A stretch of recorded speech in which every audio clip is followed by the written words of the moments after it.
আপনি কিন্তু শিমুল তুলোর মতো সুন্দর। মানুষ কিভাবে তুলোর মতো সুন্দর হয় সেটা বুঝলাম না। আপনি কি প্রেম করেন? এইবার কিন্তু আপনি লিমিট ক্রস করছেন। বেচারা নির্ঘাত গভর্নরের স্বাক্ষর নিচে নিজের জীবন উৎসর্গ করেছে, মানে টাকার কাছে, যেটা আমার বর্তমান নাম। মানে আপনার প্রেমিক অফ, ওর কথা এখানে কেন আসছে? আছে তাহলে,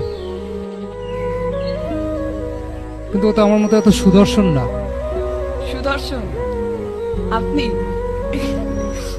আচ্ছা বুঝলাম, কিন্তু আমার বয়ফ্রেন্ড যে সুদর্শন না সেটা আপনাকে কে বলল? বোঝাই যায় তার দেহে শক্ত মেদের প্রাচীর, ত্বক আয়নার মতো তীব্র, শহরের সবচেয়ে উঁচু দালানগুলো প্রতিফলিত হয় এমন আয়নার মতো তীব্র,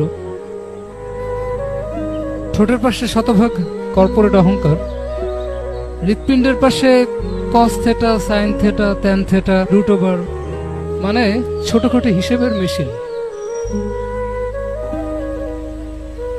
তাহলে জীবনের নিরাপত্তা খোঁজা কি অন্যায়? নিরাপত্তাই যদি শেষ কথা হতো, তাহলে মাতৃগর্ভের প্রবল নিরাপত্তার ভিতরেই থেকে যেতাম, এই ধুলোর পৃথিবীতে আর আসতাম না।